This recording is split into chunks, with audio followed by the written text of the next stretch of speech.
اب یہ بتائیں کہ نواز شریف صاحب جو ہیں انہوں نے شہباز شریف صاحب کو وزارت عظمیٰ کا امیدوار ڈکلیئر کر دیا، جبکہ مسلم لیگ نون جو ہے وہ الیکشن سے 2-3 دن پہلے تک دعوے کر رہی تھی کہ ہمارے اگلے وزیر اعظم تو نواز شریف صاحب ہوں گے۔ تو یہ جو نواز شریف صاحب نے فیصلہ کیا ہے، اس پہ مسلم لیگ نون کے کارکنوں کی ایک بڑی تعداد جو ہے وہ کافی مایوس نظر آتی ہے۔ یہ نواز شریف صاحب نے یہ فیصلہ کیوں کیا ہے؟ میر صاحب، میرا خیال ہے کہ یہ فیصلہ جو میاں صاحب نے کیا ہے کہ جو اس وقت معروضی حالات ہیں ان میں ان کو آبویسلی شہباز شریف کو 100% سپورٹ جو ہے میاں نواز شریف کی حاصل ہوگی۔ وہ سمجھتے ہیں کہ 1.25 سال کا جو ایکسپیرینس ہے مختلف پارٹیز کے ساتھ ڈیل کرنے کا میاں شہباز شریف کو، تو وہ زیادہ افیکٹولی ڈیل کر سکیں گے اور حکومت جو موجودہ ایک کمپلیکیٹڈ صورتحال ہے اس میں وہ ڈیلیور کر سکیں گے، اور وہ قائد ہے ان کا وہ وزیر اعظم نہ بھی بنے تو حکم تو ان کا فائنل ہوگا نا۔ جو بھی چیزیں، جو بھی پالیسیز ہوں گی یا جو بھی انٹریکشن ہوگا دوسری پارٹیز کے ساتھ، وہ میاں صاحب کی اپروول کے ساتھ ہوگا، چاہے وہ اسلام آباد میں ہو چاہے وہ لاہور میں ہو۔ تو میں سمجھتا ہوں کہ ایک فارمل رول تو ان کا جو ہے وہ جس طرح آپ نے فرمایا نہیں ہوگا، لیکن فیکچوئل جو رول ہے ان کا وہ بدستور رہے گا۔ وہ قائد ہیں اور تمام جو فیصلے ہوں گی ان کی توثیق جو ہے میاں نواز شریف صاحب کریں گے۔ اچھا، کیا یہ تاثر درست ہے کہ یہ فیصلہ تو پہلے ہی ہو گیا تھا کہ الٹیمیٹلی پرائم منسٹر کا جو امیدوار ہے وہ شہباز شریف ہی ہوں گے، لیکن مسلم لیگ نون نے اپنی انتخابی مہم کو ذرا گرم رکھنے کے لیے نواز شریف صاحب کا نام استعمال کیا؟ نہیں، مجھے کم از کم اس بات کا بالکل علم نہیں ہے۔ میں تو جب بھی کہتا تھا کہ میرا قائد جو ہے وہ وزیر اعظم بنے گا تو میں تو جینوئنلی کہتا تھا، میں نے کوئی ایسی زومینی نہیں، آپ کی بات نہیں میں کر رہا، آپ کی بالکل بات نہیں کر رہا۔ میں اس کو ذرا ایک اور انداز سے اس طرح بات کر دیتا ہوں کہ میں مثال دیتا ہوں بلاول بھٹو زرداری صاحب کی، کہ الیکشن کمپین میں وہ تھرو آؤٹ انہوں نے نواز شریف صاحب کو ٹارگٹ کیا اور انہوں نے کہیں پہ بھی شہباز شریف صاحب کو ٹارگٹ نہیں کیا۔ تو کیا اس کا مطلب ہے کہ ان کو یقین تھا کہ الٹیمیٹلی جو ہے سپورٹ تو ہمیں شہباز شریف کی کرنی ہے، نواز شریف کی نہیں کرنی؟ نہیں میر صاحب، میں تھوڑا سا زیادہ نہیں، تھوڑا سا اختلاف کروں گا۔ شہباز شریف کو بھی ٹارگٹ کرتے رہے ہیں۔ اچھا، وہ جو جس حکومت کے وہ حصہ رہے 16 مہینے جو ہے اس کو بھی ٹارگٹ، اس حکومت کو بھی ٹارگٹ کرتے رہے ہیں۔ انہوں نے کوئی گریز نہیں کیا اس حکومت کو ٹارگٹ کرتے ہوئے ہونے سے، یا یہ جو میاں شہباز شریف کو۔ یہ آپ کی بات درست ہے، انہوں نے مین ٹارگٹ جو ہے وہ میاں نواز شریف کو رکھا۔ بہرحال یہ ان کا اپنا ایک میں کہتا ہوں ظرف ہے، تو جو میں اس پہ کوئی اعتراض نہیں کر سکتا۔ اچھا، اب یہ بتائیں کہ پاکستان پیپلز پارٹی نے فیصلہ کیا ہے کہ جی ہم جو مسلم لیگ نون کا وزارت عظمیٰ کا امیدوار ہے اس کو سپورٹ کریں گے لیکن کیبنٹ میں شامل نہیں ہوں گے۔ تو کیا آپ کے خیال میں یہ ایک بہت بڑا رسک نہیں ہے کہ کسی بھی مرحلے پہ پیپلز پارٹی جو ہے وہ آپ کے نیچے سے قلین کھینچ سکتی ہے؟ یہ رسک ہے، میں آپ سے اتفاق کرتا ہوں، یہ رسک ہر وقت رہے گا، اور اس کے کیا رسک کو کور کرنے کے لیے پارٹی کیا اقدامات کرے گی، ہماری لیڈرشپ نے آلریڈی بات چیت میں کیا اس کو کور دینے کے لیے کیا سوچا ہے یا کیا بات چیت کی ہے پیپلز پارٹی والوں کے ساتھ، مجھے علم نہیں ہے۔ میں ان تمام نیگوشیشنز میں شامل نہیں ہوں۔ میں سیالکوٹ بیٹھا ہوں، گیا تھا پرسوں میٹنگ میں جو میاں نواز شریف صاحب نے چیئر کی تھی۔ خواجہ آصف صاحب، یہ بتائیں کہ یہ اب ایک ہنگ پارلیمنٹ جو آئی ہے تو یہ کیا ہنگ پارلیمنٹ پاکستان میں سیاسی استحکام لا سکے گی؟ میر صاحب، جس طرح میاں شہباز صاحب نے کہا ہے نا کہ سارے فریقین جو ہیں وہ مل کے جو ہیں وہ ایک معیشت کے اوپر کم از کم کنسنسس کر لیں، تو میرا خیال ہے کہ اگر معیشت کے اوپر کنسنسس ہو جائے اور جو بھی ریفارمز چاہیے ہمیں فیڈرل گورنمنٹ کے لیول پہ کرنے کے، وہ سارے ریفارمز ہو جائیں اور کوئی ایک معیشت کی ریکوری کے لیے ایک راستے کا تعین ہو جائے، تو میرا خیال ہے کہ اس کے بعد جو ہے نا ونس دیٹ از اچیوڈ تو اس کے بعد پولیٹیکل اسٹیبلٹی بھی آ جائے گی، پھر کوئی نہ کوئی راستے نکل آئیں گے جو ہے۔ میرا خیال ہے اس سے جو ہے کشیدگی، پولیٹیکل ماحول کی کشیدگی میں بھی کمی آئے گی۔ کم از کم معیشت کے اوپر جو ہے اس پہ تو کسی کو اختلاف نہیں ہونا چاہیے۔ میاں شہباز شریف نے بصیرت لیڈر آف اپوزیشن بھی یہ تجویز پیش کی تھی، اور اب وہ پھر کر رہے ہیں. میرا خیال ہے تمام فریق جو ہیں اس پہ کٹھے، کوئی یہ تو نہیں ہے کہ کوئی کمیونسٹ ہے یا کوئی سوشلسٹ ہے اور کوئی کیپٹلسٹ ہے، سارے کے سارے ایک ہی طرح کے لوگ ہیں، ایک ہی اپروچ کر رہے کے لوگ ہیں. اور میرا خیال ہے کہ کوئی ہمارا معاشی پروگرام یا معاشی جو ہمارے ٹارگٹ ہیں ان میں کوئی بھی اختلاف نہیں ہے کسی پارٹی کا آپس میں جو ہے. نہیں، لیکن خالد صاحب مثلا میں مثال دیتا ہوں، آج ای سی سی کا اجلاس تھا تو اس میں یہ فیصلہ ہونا تھا کہ گیس کی قیمت میں اضافہ کیا جائے نہ کیا جائے. اس پہ کیبنٹ کے جو ارکان ای سی سی کے ممبر ہیں ان میں اختلاف رائے پایا جا رہا تھا. تو ظاہری بات ہے جب شہباز شریف صاحب وزیر اعظم بنیں گے تو ایک دفعہ پھر یہ مسئلہ آئے گا، پٹرول مہنگا کریں نہ کریں، گیس مہنگی کریں نہ کریں، بجلی مہنگی کریں نہ کریں.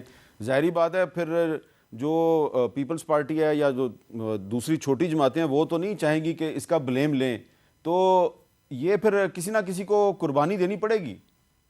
میر صاحب میں اس میں تھوڑا سا جو ہے بات لمبی ہو جائے گی.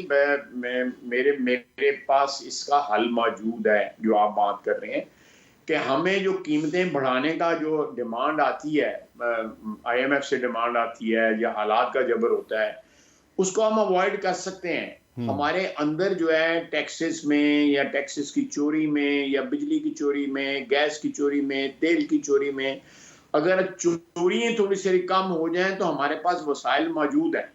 ہمارا یہاں پہ 8-10 ہزار ارب روپیہ جو ہے نا وہ سارے کا سارا ضائع چلا جاتا ہے. میں تفصیلاً اگر بات کروں گا، آپ کسی وقت چاہیں گے تو اس پہ بیٹھ کے پروگرام کر لیں گے اس کے اوپر کہ ہمارے پاس وسائل موجود ہیں، لیکن جس چیز کی کمی جو ہے وہ دیانتداری کی ہے. اگر دیانتداری کے اوپر زور دے تو ہماری میرا خیال ہے اس میں ہمیں آئی ایم ایف بھی سپورٹ کرے گا، ورلڈ بینک بھی سپورٹ کرے گا کہ یہ اپنا. میں آپ کو ایک اپنے پروگرام کا ایک 10-12 سال پرانا آپ کو کلپ سنواتا ہوں. جب پیپلز پارٹی کی حکومت تھی اور ڈاکٹر عاصم حسین صاحب وزیر پیٹرولیم تھے تو وہ یہ گیس کے بحران کے بارے میں ہمیں کیا کہتے تھے، ذرا سنیں. جب ہم گیس کو ایلوکیٹ کرتے ہیں تو ہمیں بڑا کوشش ہونا پڑے گا کہ جی ہم گیس کس کو ایلوکیٹ کرتے ہیں. اس وقت ہر پولیٹیشین جو ہے میرے دفتر آتے اور کہتا ہے میرے ایریا کو گیس دے دو. آپ نے لاکھوں کلومیٹر گیس پائپ لائنز بچھا دی ہیں. گیس جب ہے ہی نہیں تو یہ سب بچھانے کی ضرورت کیا تھی؟ اور اب پرابلم یہ ہو گیا ہے کہ دیر از شارٹیج آف گیس. آج کہتے ہیں جی گیس لا دو جہاں سے مرضی ہے لاؤ. اب گیس کہاں سے لے کے آئیں؟ آپ کے پاس گیس نہیں ہے؟ گیس پاکستان میں ہی نہیں ہے. عامر صاحب، میں آپ کے پروگرام کے توسل سے عوام کو یہ بتانا چاہتا ہوں، اور خاص طور پہ ان لوگوں کو، ان پولیٹیشنز کو کہ جو کہ اگر ایجیٹیٹ کریں گے کہ گیس کی شارٹیج کی وجہ سے روڈوں پہ آؤ ہنگامہ کرو، ultimately they will be the sufferers, کیونکہ گیس ہے نہیں. اگر ہم ان چیزوں کو ہم نے نہیں دیکھا، نہیں پکڑا اور نہیں سمجھا تو ہم بالکل ایک ڈیزاسٹر کی طرف جائیں گے. اچھا خالد صاحب، 2011 میں ڈاکٹر عاصم صاحب کہہ رہے تھے کہ پاکستان میں گیس نہیں ہے، تو اب 2024 آ گیا ہے، 13 سال گزر گئے ہیں، تو کیا آج بھی وہی صورتحال ہے جو 2011 میں تھی؟ میسا، میں 2008 میں میں بھی پیٹرولیم منسٹر تھا اور میں بھی یہی کہتا تھا جو ڈاکٹر صاحب کہہ رہے ہیں. ڈاکٹر صاحب بالکل بجا فرما رہے ہیں.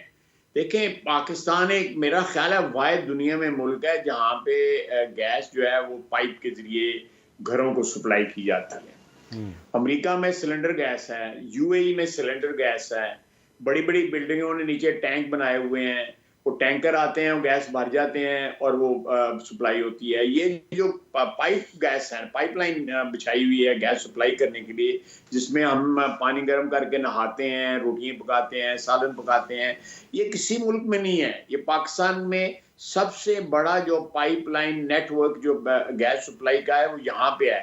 اس میں فرٹیلائزر والا بھی پائپ شامل ہیں، اس میں اور بھی انڈسٹری کو جو جاتی ہے ان کی پائپ بھی شامل ہیں، جو بجلی جس یہاں پروڈیوس ہوتے ہیں وہ بھی پائپ شامل. لیکن ڈومیسٹک گیس کا جو سلسلہ ہے اور اتنی زیادہ ویسٹیج ہے ڈومیسٹک گیس کے استعمال میں، اتنی زیادہ ویسٹیج ہے جس کا کوئی حساب ہی نہیں ہے. آپ اس کو 50% ریڈیوس کر سکتے ہیں اگر صرف جو ہے لو کفایت شعاری سے استعمال کریں. اسی طرح بجلی کا حال ہے، اسی طرح تیل کا حال ہے کہ اگر آپ الیکٹرک بائک پہ شفٹ ہو جائیں تو الیکٹرک جو ہماری موٹر بائکس جو ہیں 49% ہمارا فیول وہ کنزیوم کرتی ہیں. اچھا، آپ ڈاکٹر عاصم سے آپ لیکن بل ہونی چاہیے. آپ ڈاکٹر عاصم سے اتفاق کریں, اس کا مطلب ہے کہ پیپلز پارٹی کابینہ میں شامل ہو یا نہ ہو لیکن چارٹر آف اکانومی پہ اس کے ساتھ اتفاق ہو سکتا ہے.